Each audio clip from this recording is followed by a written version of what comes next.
Good morning. Welcome to Inquisition Update. My name's Tom Fress, and I'll be your host for the next hour. You're listening to FirstAmendmentRadio.com. Thanks for tuning in, everybody. Now we'll continue with our reading and discussion of the book, The Global Vatican, by former U.S. Ambassador to the Holy See, Francis Rooney. This is a remarkable book, but we're currently talking about the Second World War and Pope Pius XII's role in it as the director of this crusade that was being waged all over the world.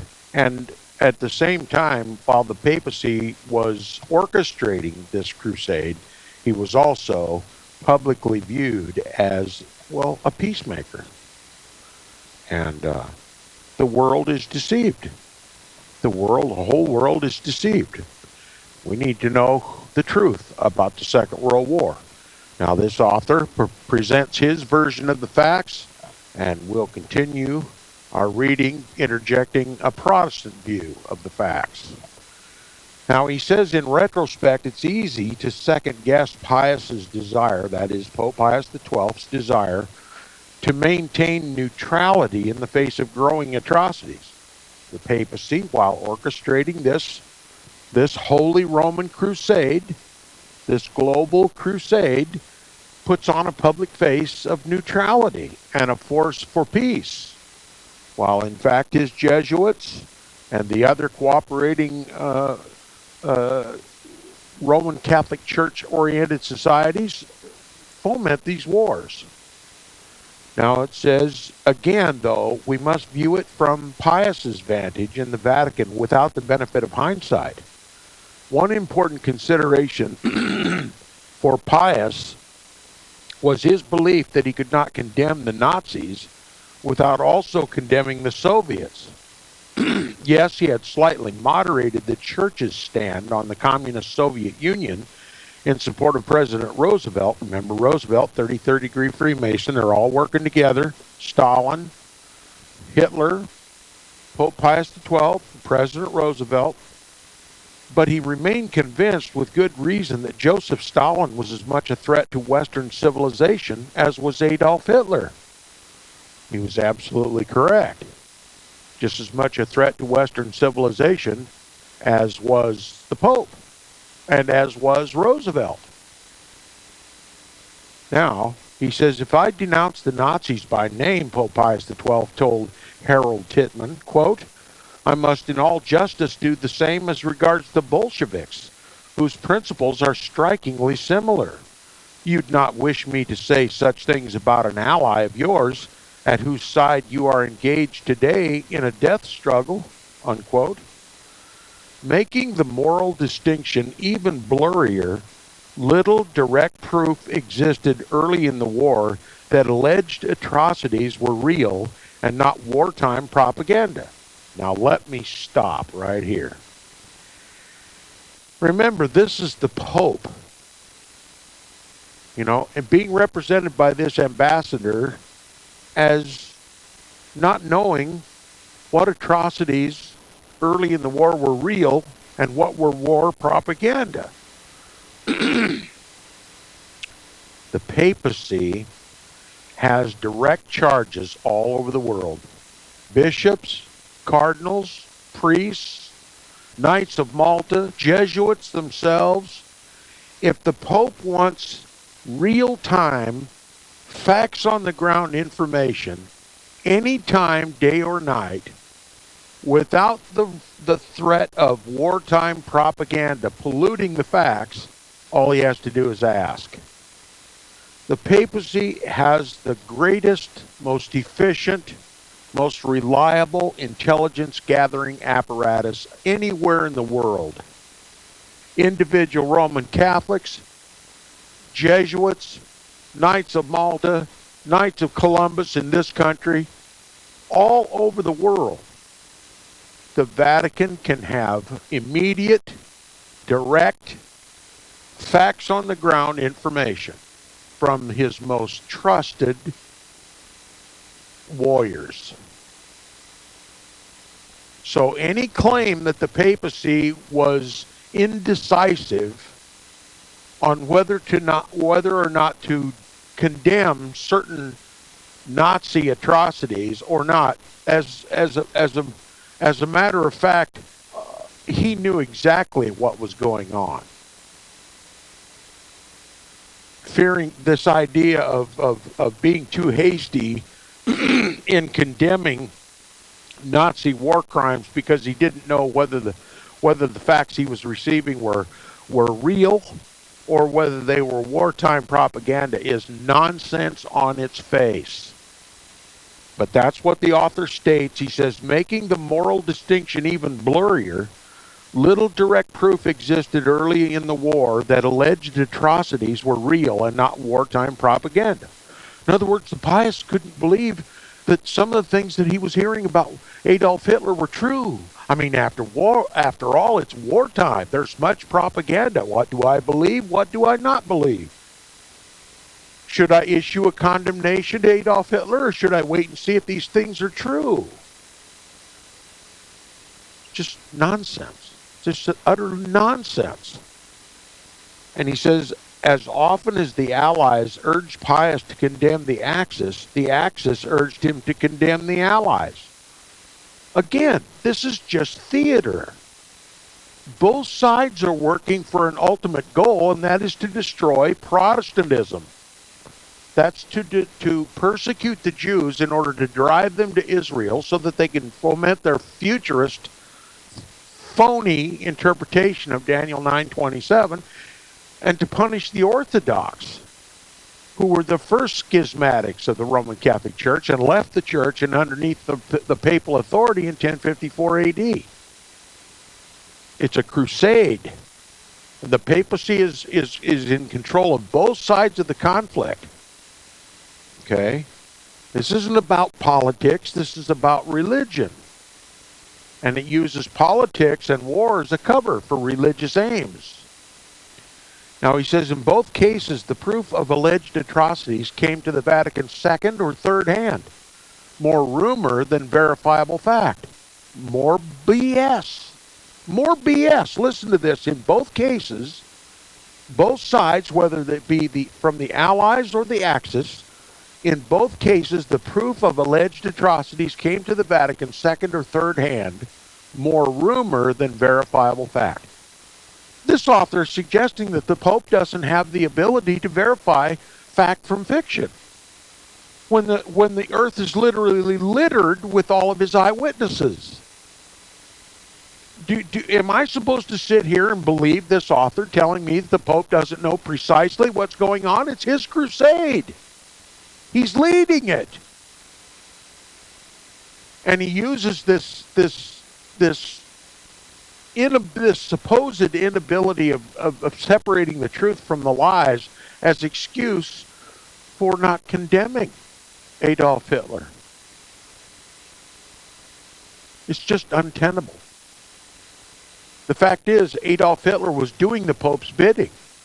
Had he been too liberal in his criticisms of Adolf Hitler, he might have changed the minds of some Roman Catholics in the German army.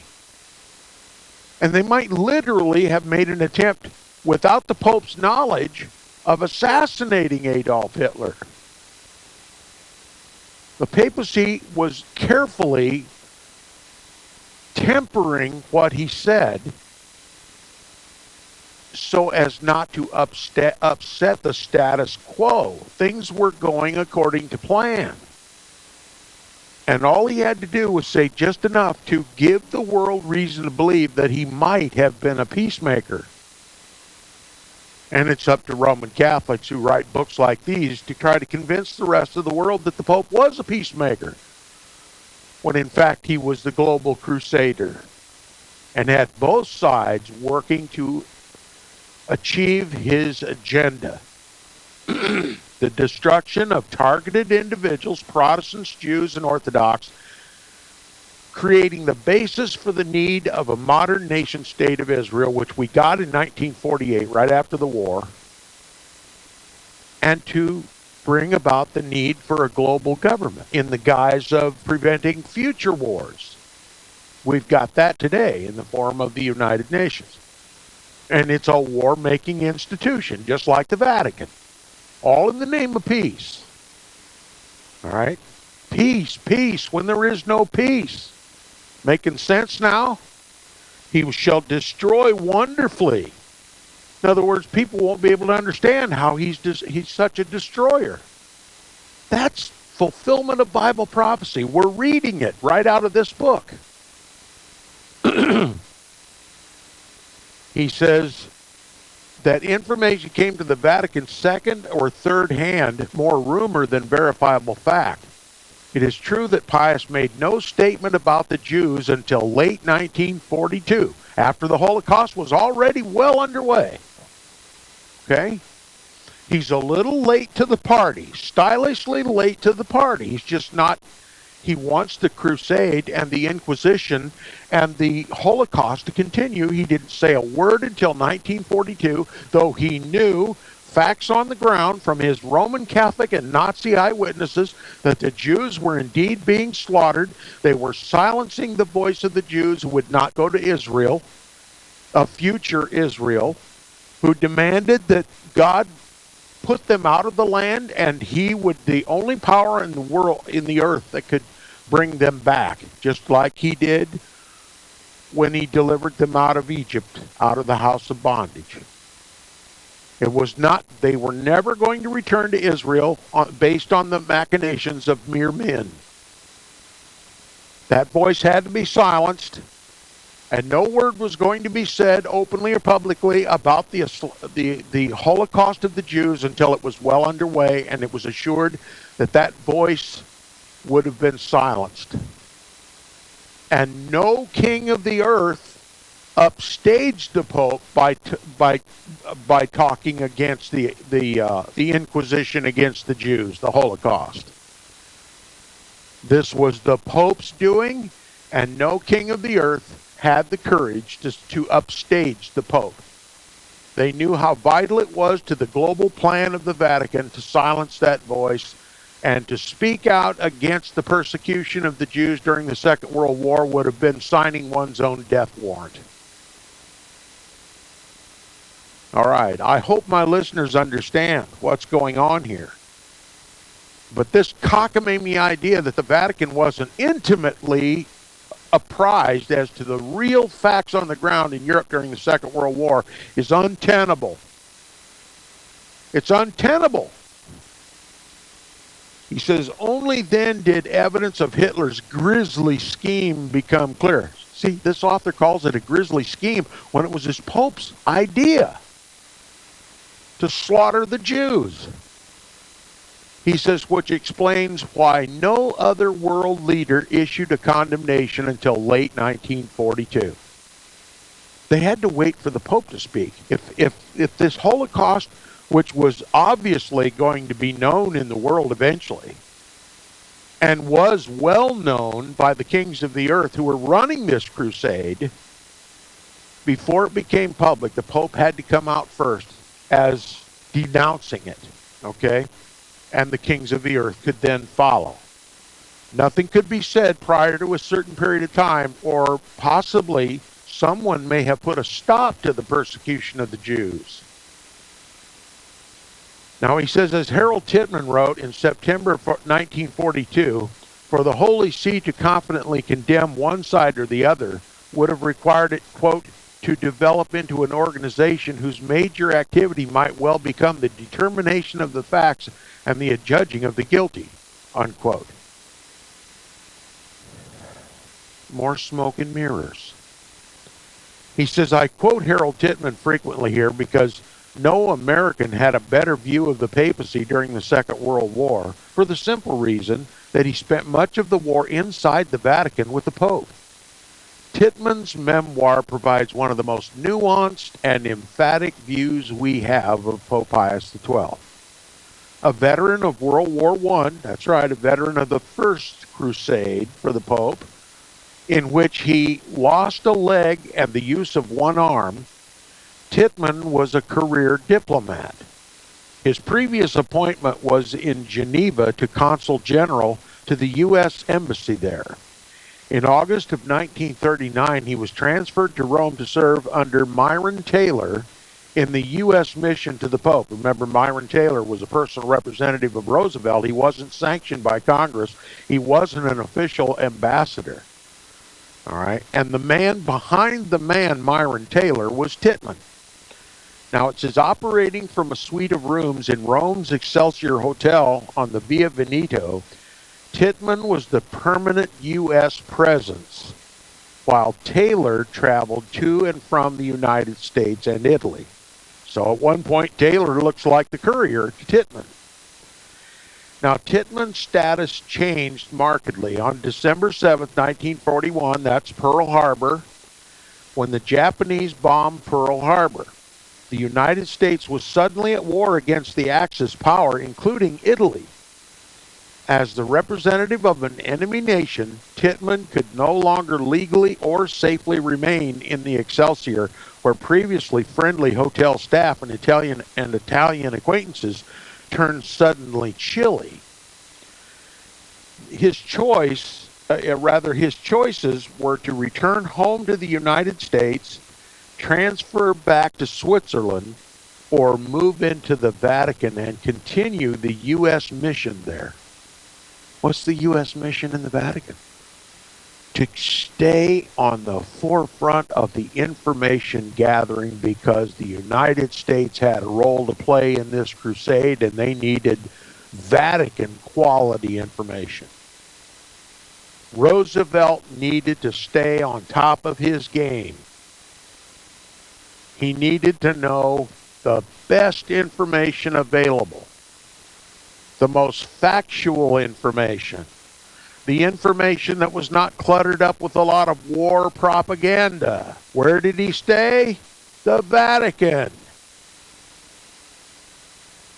How about that, author? You just contradict yourself.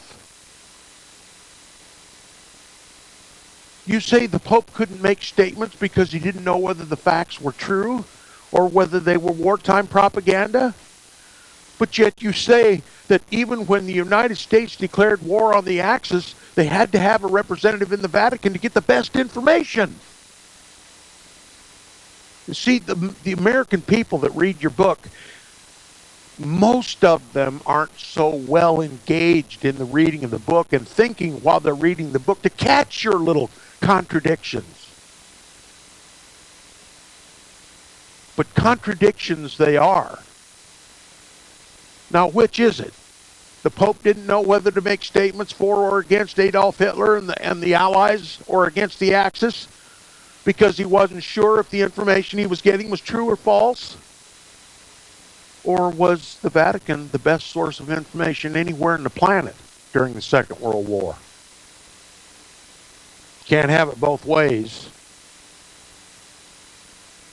His choices were to return, this is Tittmann now, his choices were to return home to the United States, transfer back to Switzerland, or move into the Vatican and continue the U.S. mission there.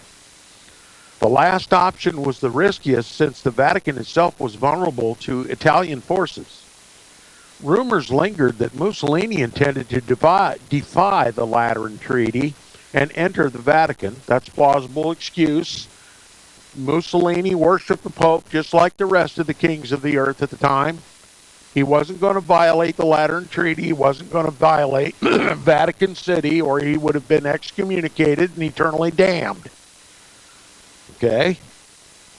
Furthermore, the Italian government insisted that the American had no right to diplomatic immunity because the Taylor mission, due to the peculiar circumstances of its formation, remember it wasn't sanctioned by Congress, he wasn't truly an ambassador of the United States and deserving of diplomatic immunity. He was just a personal representative of President Roosevelt, Papist Roosevelt, I'll call him.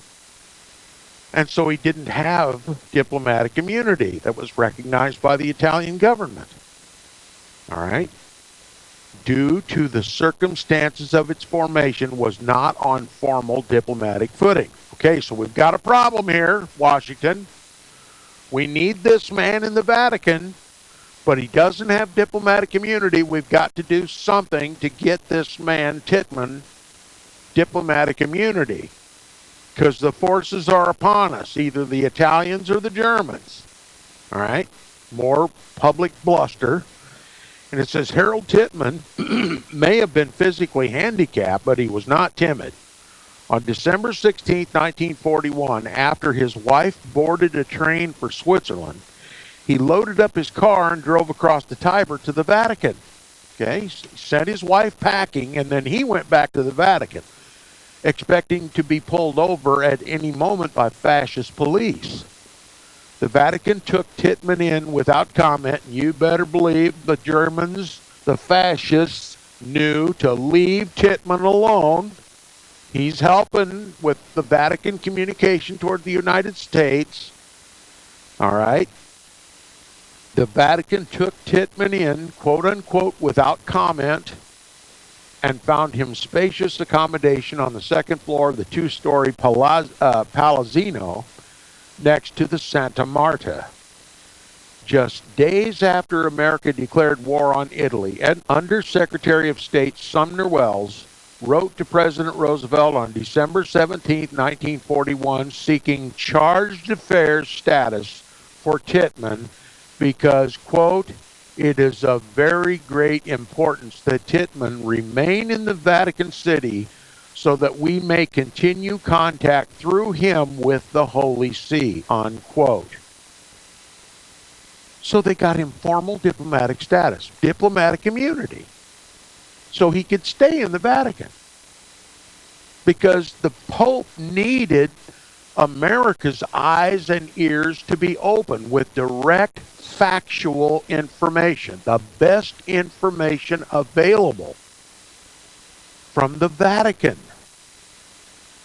He says this status was sufficient to gain Tittmann diplomatic immunity. So it didn't matter whether the Italians or the fascists in Germany, the Nazis, were in control of Rome. Tittmann was safe.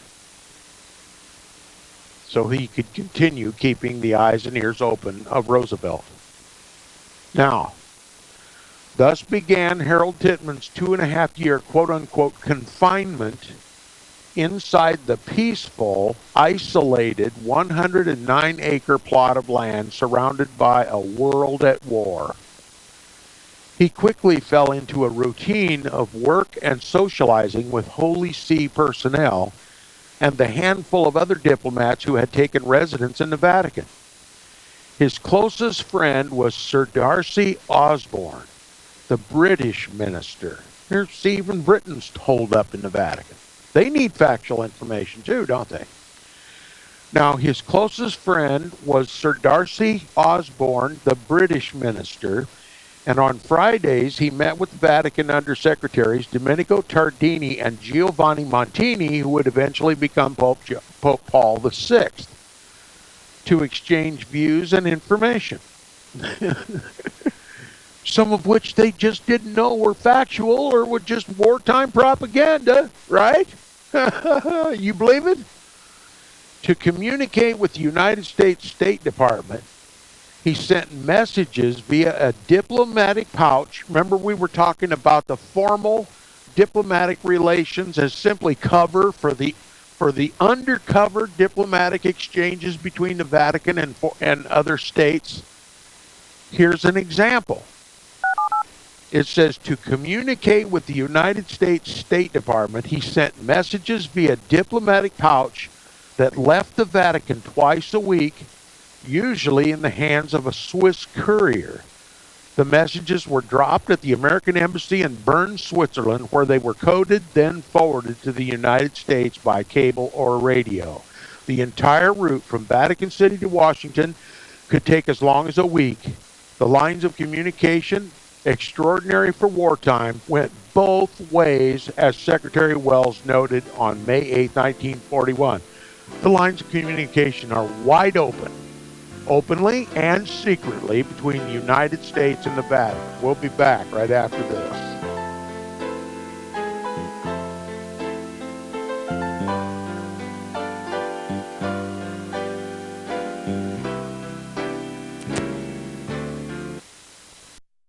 Visit crosstheborder.org, CROSS, crosstheborder.org, to get your print, EPUB, or PDF version of the book, The Rapture Will Be Canceled. That's crosstheborder.org. I know you all want answers, and believe me, so do I, and I'll do my best to get them. Despite Nicolas Cage's promise to do his best to get left behind rapture answers for us, don't hold your breath. Not everyone believes Left Behind is true prophecy. Some may even regard as conspiratorial the mainstream re-release of the Left Behind movie with actor Nicolas Cage portraying the main character as an attempt to further reinforce in the minds of all this perception of false prophecy in order to condition the masses for the play about to begin. If you want true Bible prophecy answers, get the book, The Rapture Will Be Canceled. The author exposes the Latin rapture origin, the 7-year tribulation deception, true Bible revelation of Daniel's 70 weeks, the abomination of desolation, the restrainer, America in the Revelation, the image of the beast and the mark of the beast, and the truth about God's chosen people, and so much more about Bible prophecy.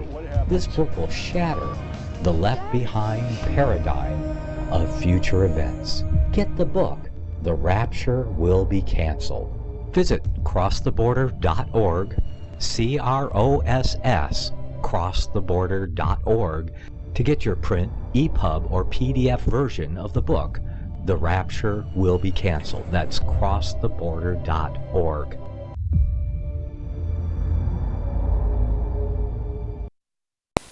Since the beginning of time, kings have sought it, nations have fought for it. It has been traded, it has been borrowed, it has been purchased, it has been stolen. There's a reason for it. To secure the blessings of liberty to ourselves and to our posterity. Invest with the security of gold and silver. Call Discount Gold and Silver Trading at 1-800-375-4188 or visit discountgoldandsilvertrading.net. Listen to Financial Survival with your host Melody Cedarstrom right here on FirstAmendmentRadio.com at 4 p.m. Eastern or 1 p.m. Pacific Time. Visit discountgoldandsilvertrading.net or call Discount Gold and Silver Trading at 1-800-375-4188. Toll free 1-800-375-4188.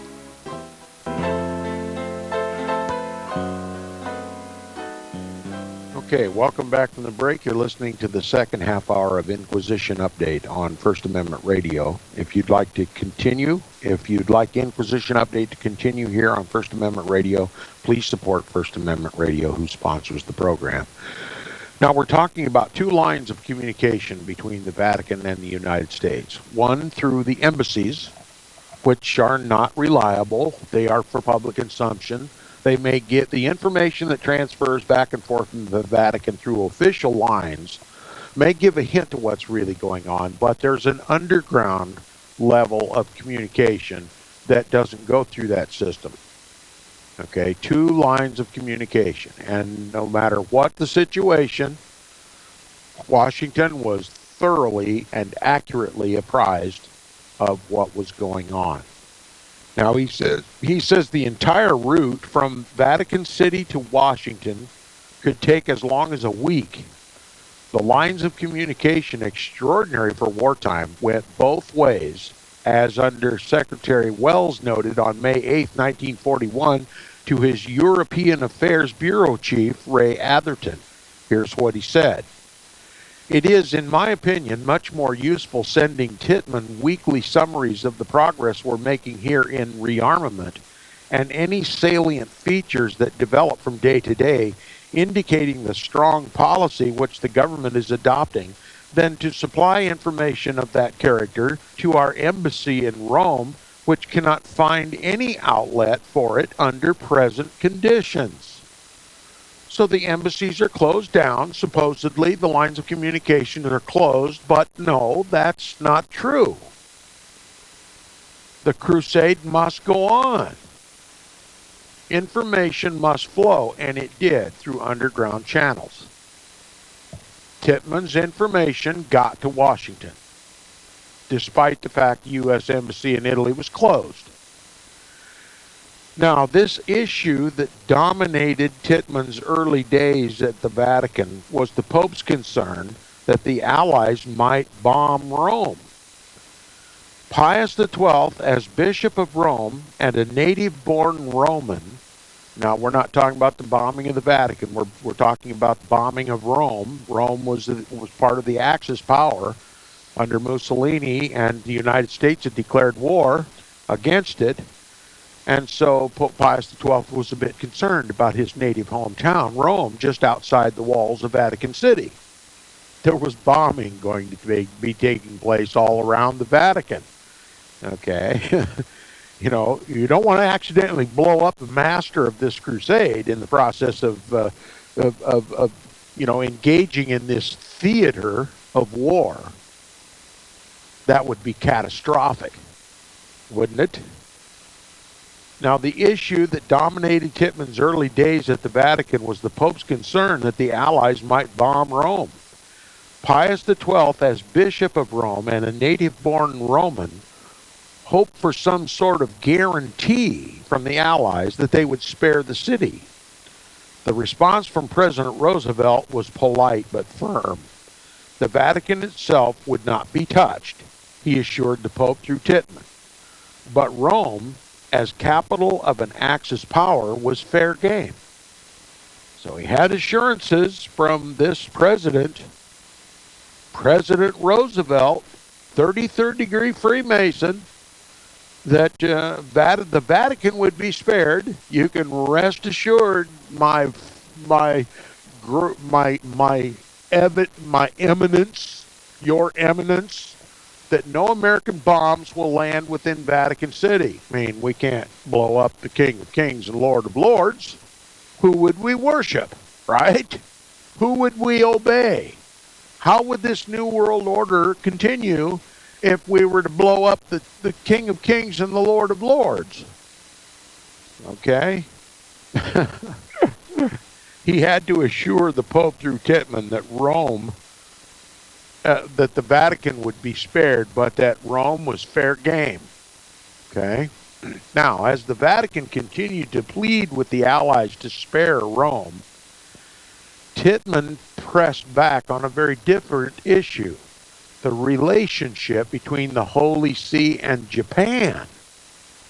No sooner had Tittmann moved into his Vatican apartments than Japan declared its intention to send its own ambassador to the Pope. You see, the Vatican is a clearinghouse of all war information, no matter on what side they are. Japan wants a line of communication to the Vatican, and I assert they already had it. They just wanted to make one public and formal.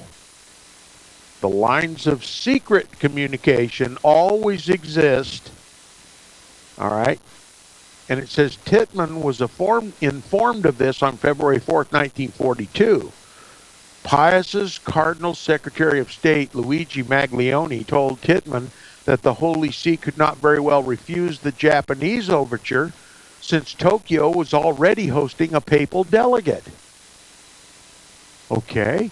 Tokyo was already receiving a papal delegate. The lines of communication were already open. The Vatican has been communicating to Japan, and Japan has been communicating back to the Vatican. Why do they need an official as cover for the secret lines of communication between Japan and the Vatican? You see how the Vatican can orchestrate these wars? Okay? It's not that hard to see. It says Tittmann urged the Vatican to reject it, but to no avail.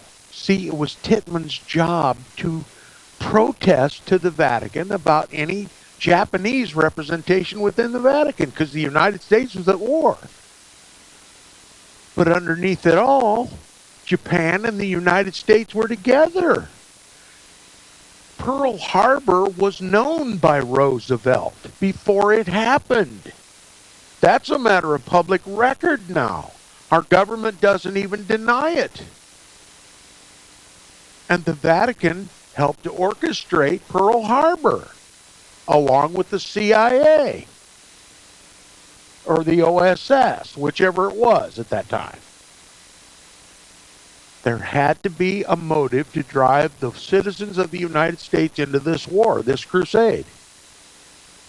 And that's how they chose to do it. Roosevelt was never working for the people of the United States of America. He was a papist, a Jesuit-controlled papist. And the United States had to be involved in this war, because the United States is to eventually become the right arm of the Vatican in the global crusade to conquer the world for the Pope. Now, he says, Tittmann was informed of this on February 4th, 1942. Pius's Cardinal Secretary of State Luigi Maglione told Tittmann that the Holy See could not very well refuse the Japanese overture, since Tokyo was already hosting a papal delegate. Tittmann urged the Vatican to reject it, but to no avail, obviously. My word, obviously. On April 24th, Ken Harada, the Japanese minister, arrived in Rome for accreditation with the Vatican. Okay? Same type of formal accreditation that this author, Francis Rooney, received. No difference. All right? It says the addition of the Japanese representative to a diplomatic corps, which already included German and Italian representatives, increased tension inside the Vatican. Or did it, I will ask. As matters turned out, however, this circumstance proved useful. The Vatican quickly became a channel of communication between Japan and the Allies. Well, do tell. And he says, in 1945, working through Monsignor and later Cardinal Alfredo Ottaviani, Martin Quigley was sent by the head of the OSS, Colonel Wild Bill Knight of Malta Donovan, to make overtures for peace to Japanese Ambassador Ken Harada. Overtures of peace. There's not going to be any peace. Remember, this is just formal diplomatic relations. This is just public diplomatic relations. There has to be the appearance that the Americans want peace with Japan, right? When they fully intend to smack Japan with a nuclear weapon as soon as it's available. And all of that, according to other researchers, is because the Jesuits were kicked out of Japan. Japan decided not to have any relations with the West. That is the papacy. And so the Vatican has to conquer Japan. And who better to do that than the United States of America, the right arm of the Holy Roman Crusade. And the government of Japan, while appearing to be an opponent, is actually working to that end because of Rome's control over Japan at the time. He says the Vatican's relationship with Japan may have been a vindication of its policy of neutrality, but the Pope's apparent neutral stance toward Germany was ever more dismaying to some observers. That is, the Goya, who are not apprised that the Nazis are doing the papacy's bidding secretly. And he says in mid-June of 1942, Tittmann reported to the State Department that even some Vatican insiders were commenting on the Pope's ostrich-like policy regarding the Germans. That's right, there are some, even in the Vatican, who don't know the truth. But nonetheless, there needs to be this public cry that the Pope is just, he's not doing to Adolf Hitler what he did to Henry IV, excommunicating him and taking away his crown. and causing him to come over the snowy Alps in the middle of winter with his wife and kid, and to stand in front of the papal palace for 3 days in a hair shirt waiting to be reinstated, waiting to come into the Vatican and to grovel before the King of Kings and the Lord of Lords, and to have the Pope trample on his neck with his foot. For some reason, the Pope is not treating Adolf Hitler like he did Henry IV. I wonder why. Henry IV defied the papal throne. Adolf Hitler was serving it hand and foot and shedding the blood of the saints and the martyrs of Jesus all over the world, making the world Catholic. The Pope just had to be a little bit careful what he said to Adolf Hitler, despite his atrocities. All right? Is it beginning to become clear? Tittmann reported to the State Department that even some Vatican insiders were commenting on the Pope's, quote, ostrich-like policy, unquote. In other words, hiding his head in the sand regarding the Germans. In late July, the Brazilian ambassador to the Vatican approached Tittmann and asked if he would be willing to join a coordinated effort to urge the Pope to make a strong statement against Nazi actions. Tittmann signed on, as did Minister Osborne from Britain and diplomats from Uruguay, Peru, and Cuba, all Roman Catholic countries. Still, the Pope issued no statement. The Pope just would not condemn Hitler. He just wouldn't do it. And we're supposed to believe he wasn't sure that the information he was getting was accurate about these Nazi atrocities. He said, still, the Pope issued no statement. Rightly or wrongly, Vatican officials believe had he done so, especially after the diplomats' démarche, that is, the diplomat's actions, he, quote, would have laid himself open to the accusation of having yielded to Allied pressure, unquote. You see how convenient it is to stand between the war parties and wanting to have the public appearance of a peacemaker and a moral authority in time of war? You can make any excuse you want to. Neutrality, not wanting to offend the Germans, not wanting to incite Hitler to even greater atrocities. You can say anything you want. It's a very convenient position to be in the place of Pope Pius XII, while this author makes it look like he was between a rock and a really hard place. Look, there were pillows on both sides of Pope Pius XII. Anybody and everybody was willing to take the heat off of Pope Pius XII.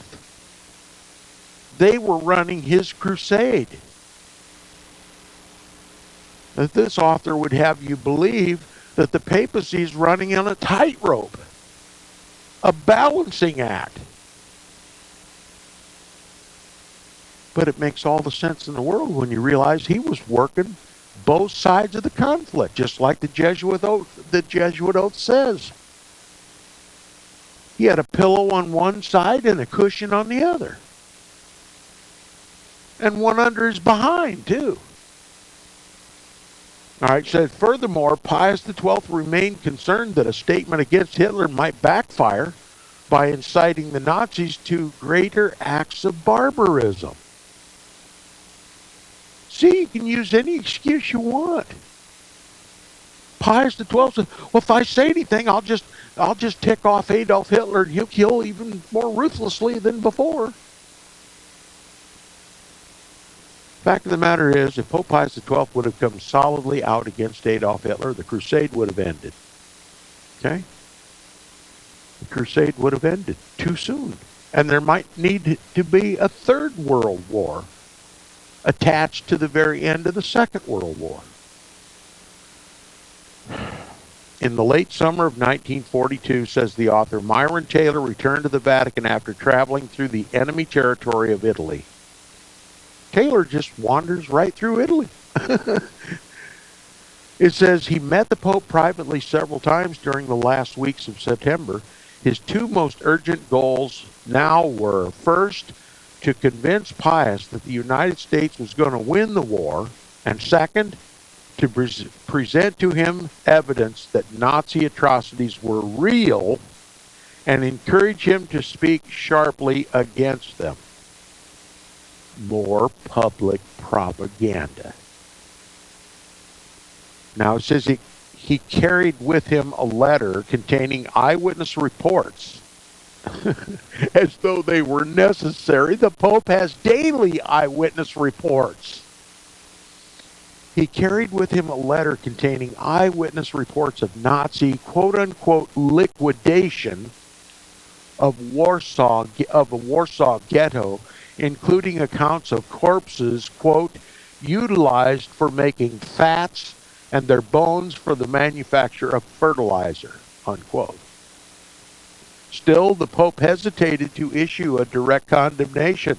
Quote, the Holy See is still apparently convinced that the forthright denunciation by the Pope of Nazi atrocities, at least insofar as Poland is concerned, would result in the violent deaths of many more people, unquote. That's what Harold Tittmann wrote to Secretary of State Cordell Hull on October 6th. See, the Pope can say anything he wants. Plausible deniability. He can denounce Hitler in soft pedal fashion so as not to incite the Catholics, or he can come right out in condemnation of Adolf Hitler and say that if he did, why, he would just drive Hitler to even greater atrocities. See what I mean? A pillow on one side and a cushion on the other, and one under his butt. It's a cushy position if you're Pope Pius XII. You can do as you please and make plausible deniability on every side. And he did as he pleased. The crusade went on, and Pope Pius XII is defended. That's how you become King of Kings and Lord of Lords. Your war strategy is par excellence. No one can compare to the war making of the Vatican. Who can make war with her, the Bible says? I know one, Christ Jesus. He's going to come and make war. 10 days later, having received no further encouragement from the Vatican regarding a statement by the Pope or other solutions to aid Poland's Jews, Tittmann wrote again to superiors in Washington in evident frustration, quote, I regret that the Holy See could not have been more helpful, unquote. More public propaganda. The United States knew full well that the Nazis were liquidating the Jews. They were in on it. They knew there had to be a motivation for the creation of a modern nation state of Israel so that the Pope can present to the world his version of Daniel chapter 9, verse 27. The futurist view, which literally denies that Jesus was the Messiah. And all of America now, even the so-called Protestants, believe this. And it is their goal that the phony, Jesuit-inspired, futurist interpretation of Daniel 9:27 be fulfilled as perfectly and completely as possible by a counterfeit, so that the world might then accept a counterfeit Christ. He says a statement from the Pope finally came at the end of 1942. In a Christmas Eve radio broadcast, Pope Pius XII mourned the killing of, quote, hundreds of thousands who, through no fault of their own, and sometimes only because of their nationality or race, have been consigned to death or slow decline, unquote. You know how I see this? The Pope just admitting his crusade, but at the same time appearing to be opposed to it.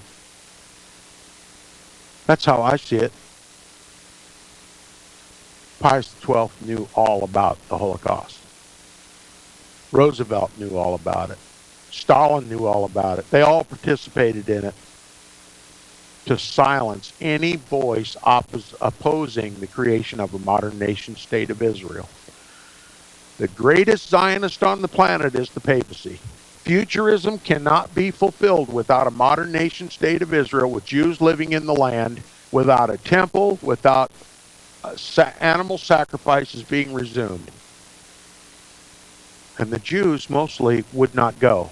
They made that known. And they had to be killed. And all the governments of the world cooperated with it. If you think the United States has been a refuge for Jews, think again. He says the Pope, as in earlier statements, did not mention the Jews or the Nazis by name, but as he told Tittmann a few days later, he believed he had been quite clear. Still, even in his condemnation, he wouldn't come right out and mention who he was talking about. Was that just leaving open for some more, papal equivocation? Indecisiveness? It says, indeed, as in previous cases, he was evidently clear enough for the Germans. After the broadcast, Joachim von Ribbentrop, Germany's foreign minister, sent a threatening message to the Pope informing him that, quote, Germany does not lack physical means of retaliation, unquote. The warning, like the Pope's message, may have been vague, but its meaning was unmistakable. More public propaganda. A veiled threat from Germany to the Pope. And the world buys it. He says the bombs so dreaded by the Pope began to fall on Rome in the summer of 1943. The first air raid came on July 19th when 500 American planes roared over the city.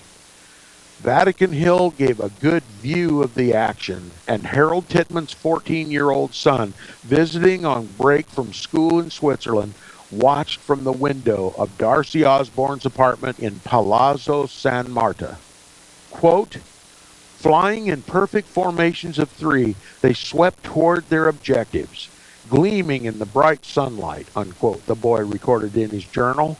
Quote, we had at first thought that they were bombing places around Rome, but when we saw huge clouds of smoke rising in the direction of the station, we knew that it was Rome's turn to suffer the horrors of war.